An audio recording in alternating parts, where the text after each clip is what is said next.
mà lên hai trong cái tập bay cái vui muôn hai cái ta nhân tên Marine không cho nên pra cái ta nhân thôi ở cái pra rồi hay ở cái nhân phần hai sạch mốc nhân sạch mốc nó nhom chồng và nhân sinh đại chấp tên nhom một pra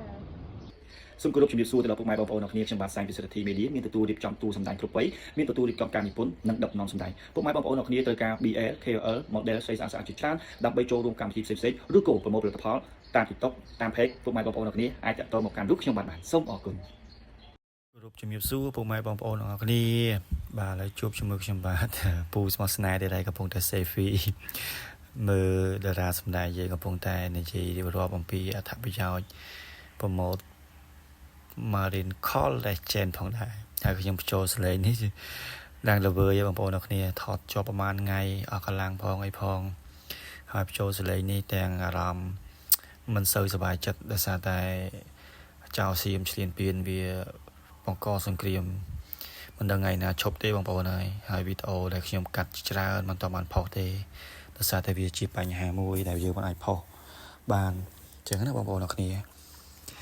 សូមជូនដំណឹងទៅដល់បងម្ចាស់ផលិតកម្មម្ចាស់ក្រុមហ៊ុនម្ចាស់ sport ម្ចាស់ brand ផលិតផលទាំងអស់បើសិនជាបងមានតម្រូវការចាំបាច់ចង់បានតារាសម្ដែងតារា model BLK ឬក៏អ្នកប្រម៉ូទផលិតផលល្បីៗទាំងអស់មិនថាតារាកំ pl តារាចម្រៀង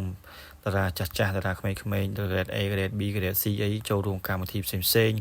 ឬក៏ថតរឿងខ្លីតាក់ទងនឹងប្រម៉ូទផលិតផលបងអាចតាក់ទងមកកាន់លោកខ្ញុំបាទមានរៀបចំជូនពុកម៉ែបងប្អូនទាំងអស់តែម្ដងហើយរាល់ការដឹកនាំពួកគាត់គឺខ្ញុំតែងតែដឹកនាំពួកគាត់បន្តតែម្ដងហើយក៏បានផ្ដិតយករូបថតរូបភាពវីដេអូមកកាត់តដើម្បីផុសនៅលើបណ្ដាញសង្គម Facebook TikTok YouTube page របស់ខ្ញុំដើម្បីឲ្យផលិតផលបងម្ចាស់ brand តាក់ទងមកកាន់ខ្ញុំបាទឲ្យកាន់តែទូលំទូលាយកាន់តែខ្លាំងកាន់តែវាយលុកក្នុងទីផ្សារឲ្យបងប្អូនបានស្គាល់ច្រើនថាផលិតផលនេះហើយបាទកំពុងតែវាយលុកខ្លាំងកំពុងតែល្អបាទហើយ Marine Collagen នេះគឺយើងផលិតចេញពីស្ការត្រីទឹកសមុទ្រទឹកជ្រៅផងដែរបាទរសជាតិឈ្ងុយឆ្ងាញ់មែនទែនជំនួយដល់សុខភាពជាមួយស្បែកជាមួយកញ្ចក់ជាមួយសាច់យើងភ្លឺថ្លារលោងសំណើមអីចឹងទៅបាទជាមួយសក់អីចឹងទៅបាទគេងលក់ស្រួលអីចឹងទៅហើយផលិតនៅប្រទេសកម្ពុជាយើងបងប្អូនពលរងចាក់នៅកម្ពុជាយើងស្រាប់តែម្ដងឥឡូវនេះគាត់កំពុងតែញ៉ាំឆ្ងាញ់បាទគាត់អីចឹងដាក់មកលឹបម៉ាត់ទៀតបាទញ៉ាំជួបម៉ាត់ដាក់ម៉ាត់ទៀតតែម្ដងបាទនិយាយថាបាទនិយាយលេសើចអីអ្នកដែលប្រម៉ូទនេះបងប្អូនគាត់ដាក់មួយម៉ាត់ហើយគឺញ៉ាំអស់លេងហើយដល់ពេលញ៉ាំមកលពីព្រីហើយឈប់ថតគឺសុំញ៉ាំអស់មួយកែវនៅមកមាននេះដាក់គាត់ញ៉ាំអស់មួយកែវនឹងតែម្ដងហើយវីដេអូមានច្រើនទេមានតែប៉ុណ្្នឹងពុកម៉ែបងប្អូននៅគ្នាជម្រាបលាអរគុណ